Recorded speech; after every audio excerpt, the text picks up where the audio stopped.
Wow. Hey, much love and respect. Got a quick video here. Something amazing that doesn't really get, exposed or talked about a lot in mainstream. It just gets swept under the rug.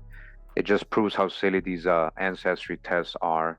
But before I start the video, I just want to, for all the new people, anybody that doesn't know as well, if you go to my main page, right, Kurimeo, how you're going to see one of my featured videos, which is called Henry Gates admits ancestry DNA tests are false. Rick Kittles admits it's less than 0.1% accurate. All right, that's the title of the video. And this is the image, and it's ancestry DNA fraud. As you can see, it has Henry Gates right on it. If you don't see it in the main page, you can look for it. All right, make sure to check out that video. I have the link in the description of this video, so you can click on it after this. Make sure to watch it if you haven't.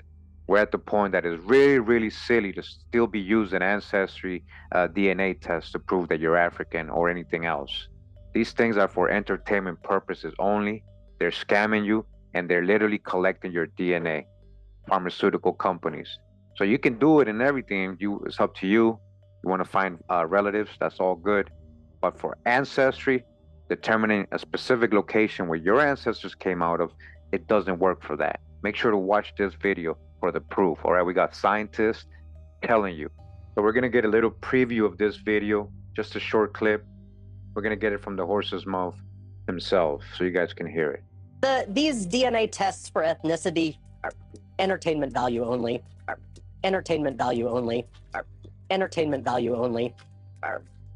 Entertainment value only. William Gilliland is a biology professor at DePaul.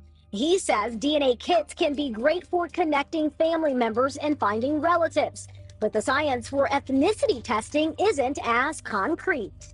There's nothing that confident for ethnicity. There's no diagnostic nucleotide. You can say this person is from Europe, this person's from Africa. There's no diagnostic nucleotide. You can say this person is from Europe, this person's from Africa. All right, so that's an expert when it comes to DNA. He's a biologist. The real scientists, they know it's just entertainment. Real scientists that deal with this stuff know you cannot determine your ancestry this way or the location of your ancestors this way. So again, make sure to get the full video so you can watch it in full screen and everything. Do your genealogy. Because when you're talking about finding your ancestors, this is how you do it. You do your genealogy, all right? Your family tree. And you start finding who your ancestors are and where they're from. You can build your family tree. If you got a lot of good info, you'll get a lot of good hints, on Ancestry.com or FamilySearch.org. I like to use both of them. Anybody can do this. Again, when it comes to ancestry tests, right? Spitting in a tube and stuff. It's really silly. I mean, go check this video out again if you haven't. And let's just get started today. I'm going to show you guys 3 funny examples proving how fake this is. And enjoy. Found this on naturalnews.com, but there's actually many websites, the same story. Man sends lizard saliva to 23andMe for DNA testing, exposing total fraud of companies' claims of a human ancestry, okay? Yes. A man and his wife decided to test the accuracy of 23andMe's at-home DNA testing kit by sending in a saliva sample collected from their pet lizard. What they found is that the whole thing is a sham. In the following video, the man explains how, after 3 months of waiting, he received anomalous results suggesting that his pet lizard is 48% West Asian and 51% Ashkenazi Jewish, huh? 23andMe also sent him a report explaining the lizard history and background, including what he supposedly likes to eat. We were shocked, the man is heard stating. Let's go ahead and look at that video. I wanted to see what would happen if I sent my pet lizard DNA into 23andMe. And so with the help of my wife, we extracted enough saliva to send off in the mail. We were so excited to see the results. After about 3 months, we were shocked. My lizard was 51% Ashkenazi Jewish. He was also 48% West Asian. This was really interesting. They also gave us a little bit of his background and his history, what he liked to eat, etc. Let us know which animal's DNA we should send in next.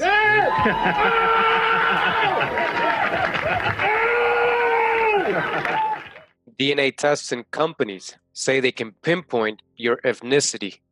Can they? Curious about their roots, consumers are spending tens of millions of dollars each year getting their DNA tested and then proclaiming they are 1/4 Irish, 22% Scandinavian, or 14% Native American. The pie charts of ethnicity make for great water cooler conversation, but what about the science? Experts say it is still in its infancy, can reinforce stereotypes, and sometimes is flat out wrong. Scientists say it's flat out wrong and it's in its infancy. This is from 2018. Scott Woodward, a former employee of Ancestry.com who helped build the company's database of ethnic markers, said DNA services are prompting millions to ask questions about their family history. He sees that as beneficial, but he's troubled that so many consumers see ethnic analysis as a hard science when there are well-known limitations. It is very, very hard problem, said Woodward, a Utah academic who previously was Ancestry's director of genomic discovery. All right, a director there. People like to draw hard lines with ethnicity, and they should be fluffy clouds. All you Pan-Africans out there. But Ancestry officials acknowledge there are large data gaps that prevent making connections between people's DNA and a certain ethnic groups worldwide. All right? For years, anthropologists and other critics of commercial DNA testing have warned consumers to approach these tests with high degree of skepticism. They might be accurate, but it might be just as accurate to look at yourself in the mirror, said Jonathan Marks, an anthropology professor at University of North Carolina, Charlotte. Mark agreed there is benefit in people exploring their ancestors' origin, but DNA tests, he said, too often become an endpoint in this exploration instead of a place to start. People need to realize that genomics companies are a mix of science and corporate hucksterism, Mark said. You need to think about the difference between the product they're selling and the product you're buying. I'm in npr.org website, and it says why you should think twice about those DNA by mail results. This is from July 6, 2017, Barbara J. King. All right. The problem, Mark writes in his book, is the fabricated meaning that corporate science superimposes over the raw numbers that emerges from this process. Last week, Mark elaborated on this point in an email to me. To understand the ancestry tests, you have to begin by looking at the fine print. This type of test says, for recreational purposes only. They all say this. Did you know that? What does that mean to you? If it says for recreational purposes only, or something very similar. It obviously is written by lawyers, not scientists. And it's a way of saying that the results have no scientific or legal standing. This is privatized corporate science, not ordinary science. How do they come up with numbers? They take DNA from people from disparate regions and compare yours to theirs. The numbers reflect a measure of your DNA similarity to those of the divergent gene pool. How do they calculate it? Don't know. The algorithms are protected in intellectual property. Are they accurate? About as accurate as looking in a mirror.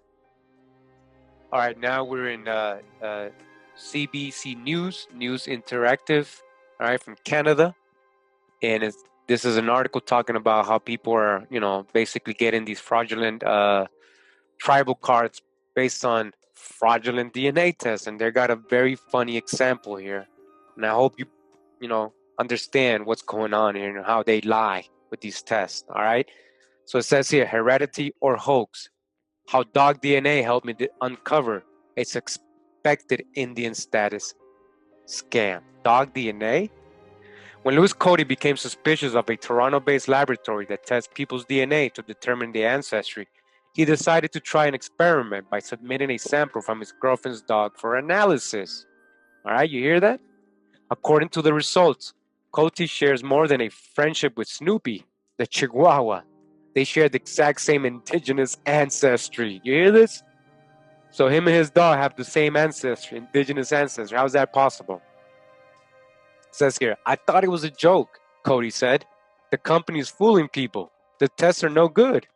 A subsequent CBC News investigation has found there are not only concerns about the accuracy of the DNA test, but also about the possible fraudulent use of cards resembling certificates of Indian status to secure tax exemptions the holders aren't entitled to.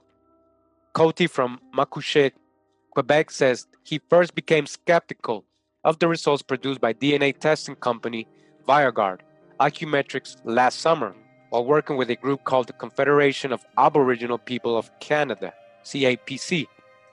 All right, it says here, for $250, CAPC will arrange the DNA test and collect the samples from prospective members. The test itself is done by Viagard. If the test confirms a person has at least 1% indigenous ancestry, it's another $80 for membership in the group and a CAPC card. Cody says it was his job to collect the DNA samples for CAPC, but he started to have doubts. I heard some things that were not straight with these tests, he said.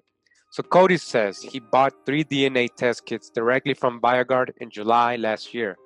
He took 3 different samples, which he says he sent back to company's lab. 2 of the samples contain swabs of his inner cheek. He says he labeled one with his name and the other with his father's name. For the 3rd sample, Cody says he swabbed inside Snoopy's mouth and then wrote his adopted son's name on the label. All right, so this is Snoopy. This is the Chihuahua. This is the guy the dog he tested. All right, his Chihuahua Snoopy. All right, look at the Chihuahua. He's like, I didn't do it. What do you mean? What do you mean? What do you mean I'm indigenous? Now it says August 26, 2017. He received 3 separate emails from Viagard, each containing a link to a PDF. The test results which he provided to CBC News were identical, both to Cody and Snoopy had 20% Native American ancestry. So the dog is 20% Native American ancestry, right? 12% Abenaki and 8% Mohawk.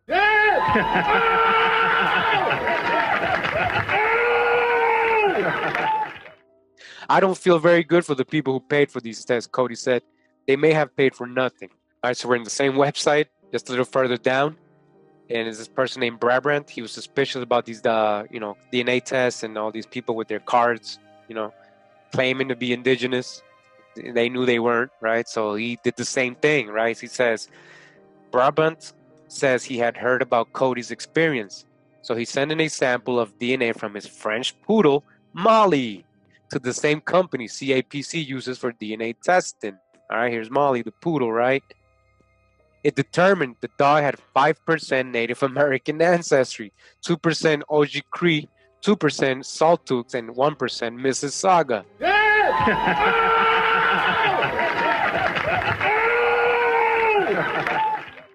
There has got to be something wrong there. A dog that's got indigenous heritage, Brabant said. All right, so you see what they're doing? You see they're just guessing? You see how they're just playing with you, taking your money? See how you believe everything you see on TV? All right, guys, so I got another example here. There's another iguana that wanted to know his ancestry. So he sent in his saliva, so he can know where his ancestors are from. Yeah, so again, this is a whole different iguana. We saw one earlier. This is another iguana. And guess what? He got results too. And you're going to see this time, this iguana is West African or Sub-Saharan African, as it says, 90%. And he's proud of his African heritage. And he supports the Pan-African movement. So let's go ahead and watch this video as well. Since I had done this successfully in the past, I figured that I would try it with my iguana. I collected as much saliva that I could and decided to send it to 23andMe to see what kind of results I'd get sent back. After a couple weeks, I headed to the mailbox to get the results. And I just can't believe that this actually worked. So I plugged the results into my computer. And as you can see, they tried to claim that my iguana, Henry, was Nigerian, Ghanaian, and Senegambian. They also said that he had about 8% of European blood. I don't know what the heck's going on here, but I'm going to keep trying this with my other animals.